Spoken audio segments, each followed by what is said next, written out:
Jonathan, thank you for joining us. What brings you to Global Offshore 2016? Well, we're a PR agency and one of our specialty areas is energy. So we were very excited to come along here and talk to as many people as possible and get a feel for the mood of the industry at the moment. What is the mood? Generally very positive. That's what's been amazing about talking to people today is the mood is very positive. If you think about it, we've got something like 5 gig in the supply chain already, which is about to be built. So that's a lot of wind. That's a lot of offshore wind. So I think generally speaking, people are happy with the way things are going just now. And how are you communicating those messages to the wider audience? Well, communication around energy is something which I've seen a lot of changes in personally. I've been working for over a decade in energy PR, and when I started out, climate change was just starting to become an issue. So you can imagine how we've moved along in terms of communicating about energy, and it's not something which is easy to communicate about because as a product or as a concept, it's quite abstract. So there are challenges inherent in energy, and also as we see the industry evolving and changing and new technologies coming along, there are new challenges for communicators. But I think in general terms, what we now need to do in communications generally is be aware of the fact that communication is integrated. We are an engagement agency. We call ourselves the engagement agency. So we don't just see communication as a linear thing, but more holistic. So you need to be across the fact that there are social media outlets, traditional media outlets, people's own websites play a huge role, and to have a consistent approach across all of those 3 factors is really important. And that'll help you get your message across in a way which people will appreciate, and also in a long-lasting way. Particularly if you look at things like the search engine optimization, what we call search engine optimization. That's an important factor because it means that people can keep finding. If you're findable on search engines, people can keep coming back to your messages and keep finding you. So that's the sort of approach we like to take with our clients. What is the feedback loop when you're communicating to that wider audience? Well, that comes through in a lot of different ways. I mean, on social media, for instance, that's all about conversations. In fact, communication now is really about a two-way conversation. It's not enough just to sort of put out a press release. It's really about engaging with people in a much more two-way conversation.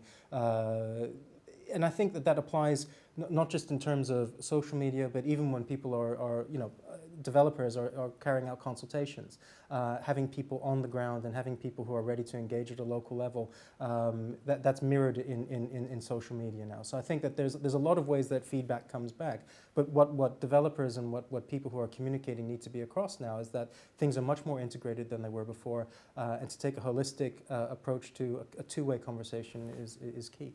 Where do you see the next developments in terms of PR are going to come from?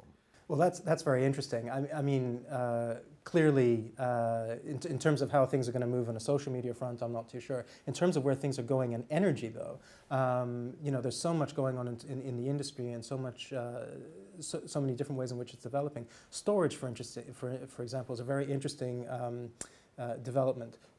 It's tipped by many to be the next big thing, but what that means is that it could be a game changer in terms of how renewables are integrated onto the system, because it won't actually matter. If you've got storage at a large scale, it won't matter when renewables are generating. You get over intermittency as an issue, but on a domestic level, people who are using energy on a domestic level, if storage at that level takes off, then people's relationship with energy will change because they become much more involved in how they're managing energy, because it will be able to take energy from the grid, store it, sell it back when they at times which are beneficial to them. So their relationship with energy will change, and if that happens, I think the way I see it is that the way we communicate about energy will need to change as well. It's not going to be a supplier-customer type relation or a simple supplier-customer type relation anymore. I think that people will be much more involved and much more interactive with it. And would you say that people within the offshore wind sector do need to utilise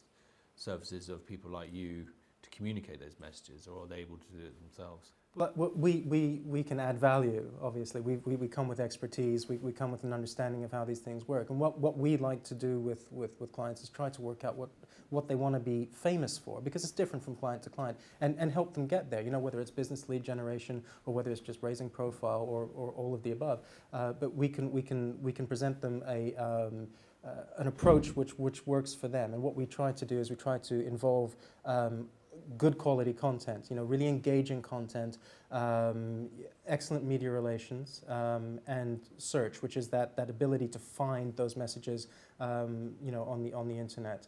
So that as a holistic package works pretty well. What next? I think it's great to sort of see what people are talking about here, and in terms of how the industry is developing. As I say, 5 gig in the pipeline, and potentially more if the next round of contract for difference auctions produces results. I mean, in terms of offshore wind, I think the future is pretty rosy. What does the future hold? I think looking at the confidence that you see here today, looking at the sort of renewed confidence that's here, I think that there's a huge role for offshore to play going forward. The supply chain, I think, is a lot more confident. Just from talking to people, it's a lot more robust than it was.